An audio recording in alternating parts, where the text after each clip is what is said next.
आम आज अलरेडी रामेश्वरम पहुँच सारी तो रूम गोटे बुकिंग कलु 24 घंटा को 400 टका।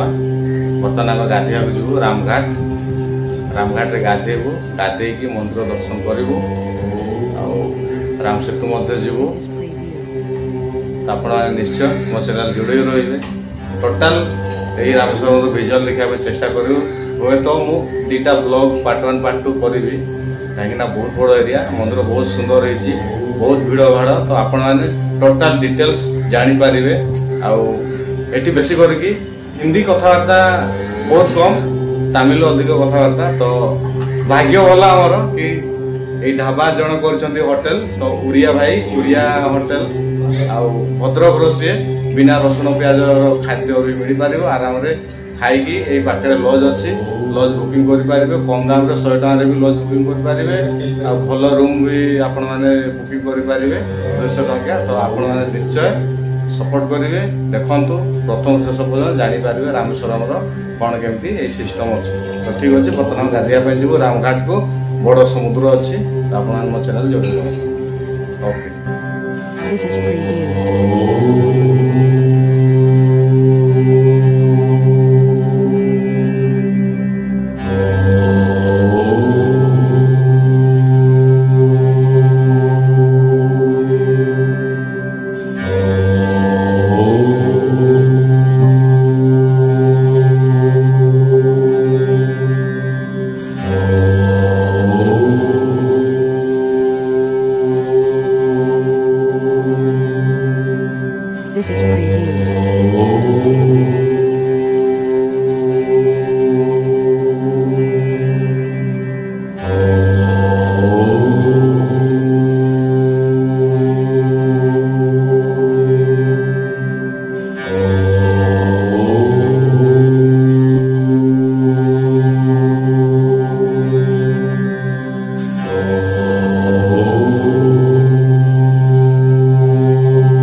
बोलबम तो बर्तमान देखी पारे रामेश्वर मंदिर भितर आम अच्छे ठाकुर दर्शन होगा बहुत सुंदर मंदिर टी मंदिर टी देखिपे माने यही सीनेरी जो स्टाच्यू पत्थर अंका है सब दृश्य देखिपे बहुत सुंदर लगुच जुआड़े जी यही देखा पाइबे।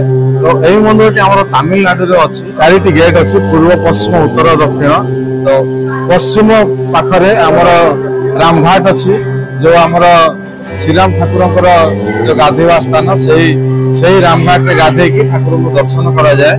तो आपण मैंने यही मंदिर दर्शन करने यार नियम कौन अच्छी और टाइम टेबल कौन केमती अच्छी जानापे यही कंटेंट को निश्चय फॉलो करंतु देखंतु केमती कौन सिस्टम अच्छी यही नियम यही टाइम को जानापे हमको 2 दिन लगे जाजपुर भुवनेश्वर शुक्रवार दिन ट्रेन बसिलु दिन में 9टारे आ 12टारे भुवनेश्वर ट्रेन धरलु डायरेक्ट रामेश्वरम ट्रेन अच्छी रामेश्वरम ट्रेन ओल्लैकी आम मंदिर पाखु रात्रि आसिलु रात्रि आसिकी लज बुकिंग कलु लज भल कम रेट रे मिल वीआईपी मान वीआईपी रूम मिल तो सेठी रही आम 2 दिन रही टोटाल जिनस जानापी आम चेष्टा कलु आपण कंटेंट माध्यम जनवाई चेष्टा करी कि चिंता कली।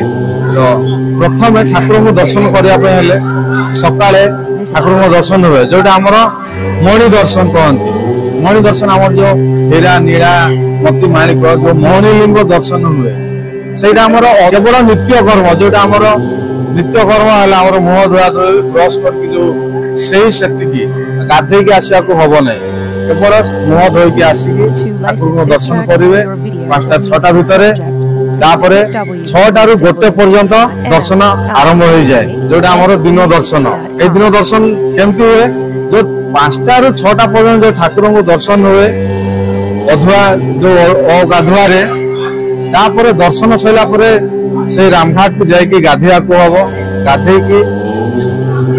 डायरेक्ट आसवा पड़े आम मंदिर भीतर को गेट अच्छी से गेट देखिए लोक जाऊे तो सही लाइन लगे पड़े बहुत लंबा लाइन अच्छे लाइन लगे आसवे तो लाइन लगे आसिक मंदिर भितर आम 22टी कुंड अच्छी 22टी कुंडर माने है जोड़ा आमर ତ୍ରେତୟା ଯୁଗରେ ଆମର ଯୋଉ ଶ୍ରୀରାମ ଠାକୁର ରାବଣକୁ ଯୋଉ ବଧ କରିଥିଲେ, ଶ୍ରେଷ୍ଠ ବ୍ରାହ୍ମଣ ହତ୍ୟାର ଦୋଷ ଲାଗିଥିଲା। ସେଇ ଦୋଷକୁ ଛଳେଇବା ପାଇଁ ଶ୍ରୀରାମ ଠାକୁର ଯୋଉ ଶିବଲିଙ୍ଗ ବାଲୁକା ଶିଳ୍ପୀ ଯୋଉ ତିଆରି କରିଥିଲେ ସେତୁ ବନ୍ଧ ପାଖରେ 22ଟି କୁଣ୍ଡ ତିଆରି କରିଥିଲେ। ସେ 22ଟି କୁଣ୍ଡରେ ସେ ଗାଧେଇଥିଲେ।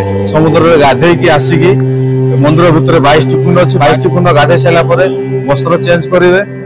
ନୂଆ ବସ୍ତ୍ର କିମ୍ବା ଯେକୌଣସି ବସ୍ତ୍ର ହଉ ଶୁଖିଲା ବସ୍ତ୍ର ପିନ୍ଧିକି 2ଟି ଲିଙ୍ଗ ଦର୍ଶନ କରିବେ। ଯୋଉଟା ଆମର ହନୁମାନ ଠାକୁର ଗୋଟେ ଆଣିଥିଲେ, ଯୋଉ ସେତୁ ବନ୍ଧ ବାନ୍ଧିଲା ବେଳେ ଯୋଉ ଆଣିଥିଲେ ସେଇ ଲିଙ୍ଗ, ଏବଂ ଆମର ବାଲୁକା ଶିଳ୍ପୀ ଯୋଉ କରିଥିଲେ ସେଇ ଲିଙ୍ଗକୁ ଦର୍ଶନ କରିବେ।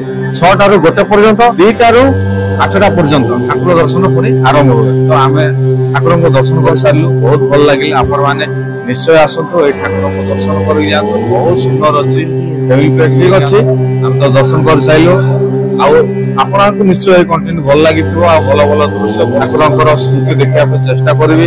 ଆଉ ନେକ୍ସଟ କଣ୍ଟେଣ୍ଟ ମୁଁ ଭାବୁଛି ଆମର ରାମ ସେତୁକୁ ଯିବା, ରାମ ସେତୁ ଦର୍ଶନ କରିବା, ରାମ ସେତୁର ମୁଁ ବ୍ଲଗିଂ କରିବି। ଆମ ଚ୍ୟାନେଲରେ ଯୋଡ଼ି ରୁହନ୍ତୁ, ପ୍ରଥମରୁ ଶେଷ ପର୍ଯ୍ୟନ୍ତ ଦେଖିକି ବେଲ୍ ଆଇକନ୍ ଲାଇକ୍ ଦେବେ, ସେୟାର କରି କମେଣ୍ଟ ଦ୍ୱାରା ନିଶ୍ଚୟ ଜଣାଇବେ। ଆପଣଙ୍କୁ ଓକେ, ଥ୍ୟାଙ୍କ ୟୁ। ବୋଲ ବମ୍, ହର ହର ମହାଦେବ।